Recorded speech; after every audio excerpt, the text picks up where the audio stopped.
এসেছি বুকের ভিতরে অনেক আবেগ আর ভালোবাসা নিয়ে। যেই ভালোবাসা এটা মুখ দিয়ে শুধু বক্তব্য দিয়ে বোঝানো যায় না।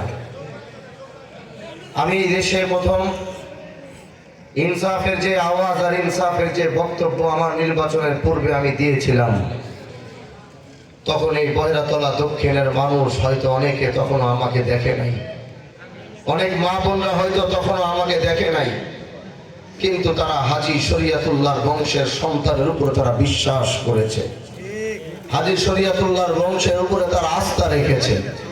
এই আস্থা আর ভরসার জায়গাকে কেন্দ্র করে এত টাকা পয়সার যেই অবস্থায় শিবচরে ছিল, সেই সব কিছুকে তারা প্রত্যাখ্যান করে তারা ইনসাফের এই প্রতীক রিকশার উপরে ভোট দিয়ে তারা এই শিবচরের মাটিতে ইনসাফকে বিজয় করিয়েছে।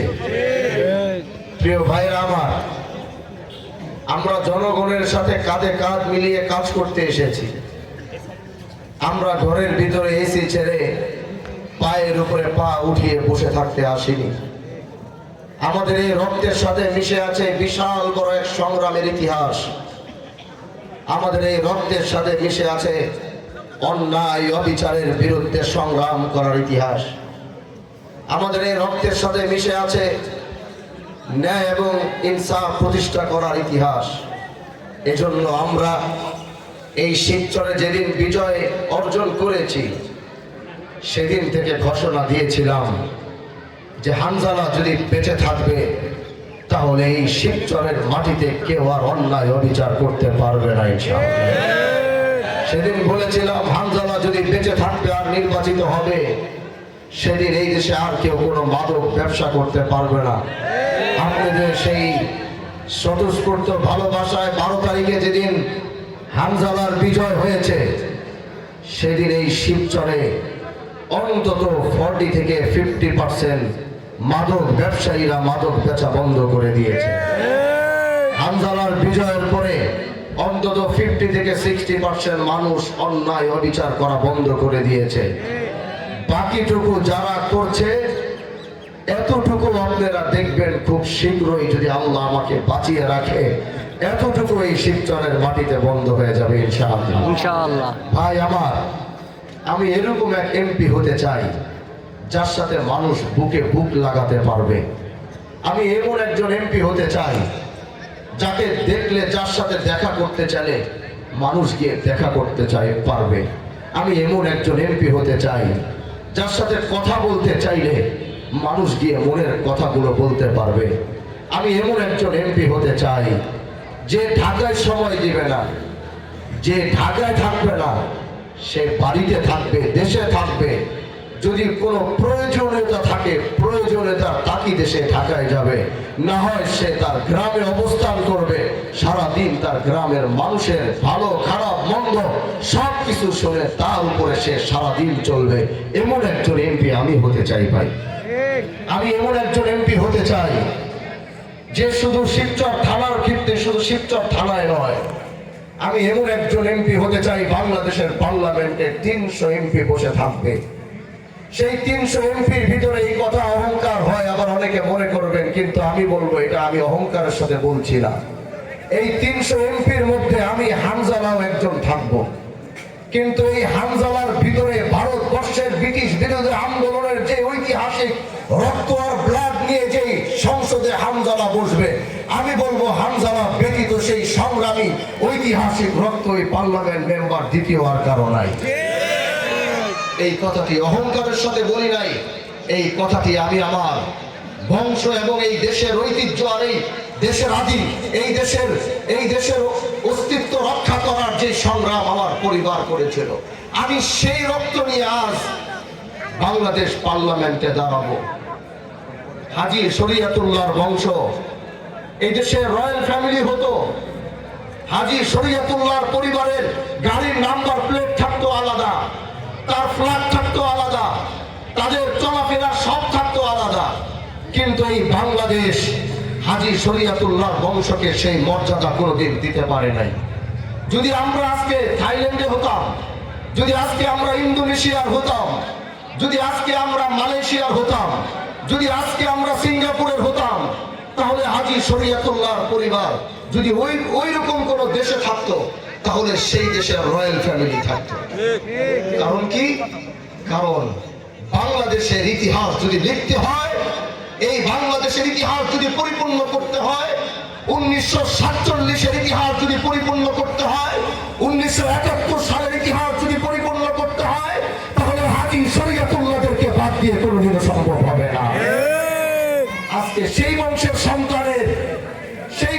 সন্তানকে আপনারা ইজ্জত আর সম্মান দিয়ে, যেটা রাষ্ট্র দিতে পারে নাই, যেটা বাংলাদেশের সংবিধান দিতে পারে নাই, যেটা বাংলাদেশের আইন দিতে পারে নাই, কিন্তু সেটা শিবচরের মানুষ দিয়ে হাজী শরীয়তুল্লাহ সন্তানকে সেই সম্মান দিয়েছে, সেই রেসপেক্ট দিয়েছে, সেই ইজ্জত দিয়ে তারা শিবচর থেকে জাতীয় সংসদে পাঠিয়েছে।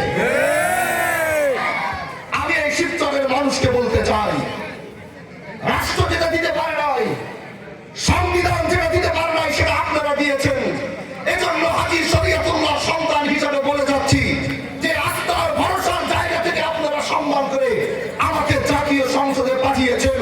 আমি শুধু আপনাদের কণ্ঠ হয়ে কথা বলবো না, হামজালা গোটা বাংলাদেশের মানুষের কণ্ঠ হয়ে জাতীয় সংসদ থেকে কথা বলবে।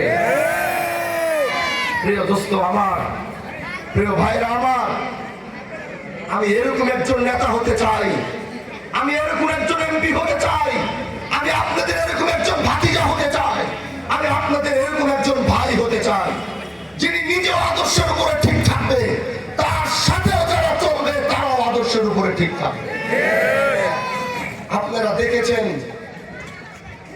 একজন রাষ্ট্রপ্রধানের বদনাম হয় তার নেতৃবৃন্দর কারণে, একজন মন্ত্রীর বদনাম হয় তার নেতৃবৃন্দর, তার আত্মীয় স্বজন নেতৃবৃন্দর কারণে, একজন এমপির বদনাম হয় তার নেতৃবৃন্দ, তার আত্মীয় স্বজনের কারণে, একজন চেয়ারম্যানের বদনাম হয় তার আশেপাশের মানুষগুলোর কারণে।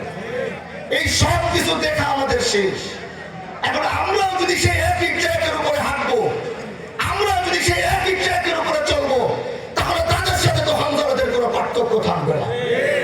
এজন্য আমি বলবো, আমি আদর্শের উপরে যেমন ঠিক থাকবো, যারা আমার ডানে থাকবেন, যারা আমার বামে থাকবেন, যারা আমার সামনে চলবেন, যারা আমার পিছনে চলবেন, যারা দূর থেকে আমার সাথে ক্যামেরা অন করে দূর থেকে সেলফি তুলবেন, যারা আমার গাড়ির সামনে বাইক চালিয়ে দূর থেকে ক্যামেরা অন করে বুঝাবেন যে এমপি সাহেব আপনার সাথে আছে, এই সমস্ত কাণ্ডগুলো যারা করবেন তাদেরকে বলবো, আমার আদর্শ যতদিন ঠিক থাকবে আপনাদের আদর্শ ততদিন ঠিক থাকতে হবে। যদি একজনকে দেখবো যে আদর্শ থেকে বিচ্ছিন্ন হয়েছেন, তাহলে আপনার সাথে আমার কোনো সম্পর্ক থাকবে না। আমাদের নেতৃবৃন্দর কারণে এলাকার কোন মানুষ, কোন অসহায় মানুষ, আমরা দেখেছি একজন দায়িত্বশীল আসলে তার ডানে বামে যারা চলে, তারা বাজারে গিয়ে যখন কথা বলে তাদের কথার ঢং থাকে অন্যরকম। যারা যখন অসহায় গরিব মানুষের সাথে কথা বলে তাদের কথার ঢং থাকে অন্যরকম।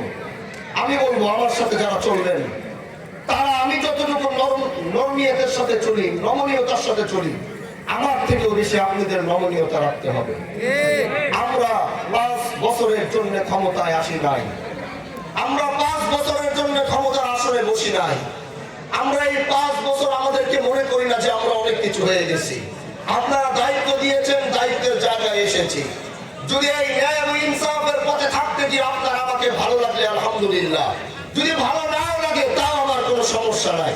আগামীতে আবার 5 বছর পরে যদি মনে করবেন আমাকে দরকার, তাহলে আনবেন, যদি মনে করবেন আমাকে দরকার নাই তাহলে আনবেন না। কিন্তু যে সম্মান দিয়ে আমাকে বসিয়েছেন, সেই সম্মান আমি আমার জীবনের শেষ দিন পর্যন্ত ধরে রাখতে চাই। আমি এরকম একজন এমপি হতে চাই, ক্ষমতায় থাকলেও যেরকম বাড়িতে মাথা উঁচু করে বাঁচবো, কোনদিন যদি ক্ষমতার আসলে নাও থাকি তার থেকে বেশি মাথা উঁচু করে বাঁচবো।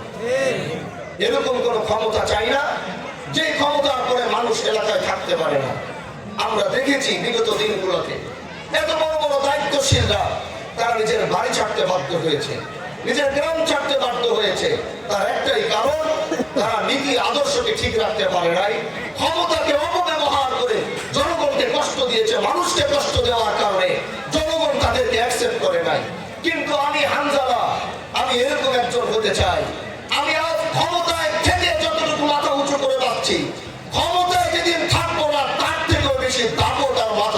এলাকায় বাস। আমার নেতা দরকার না, এলাকার সর্বস্তরের জনগণ আমার দরকার। আমি একটি কথা বলেছিলাম, আমি হামজালা বড় লোককে বন্ধু বানাতে আসিনি, আমি গরিবের বন্ধু হতে এসেছি।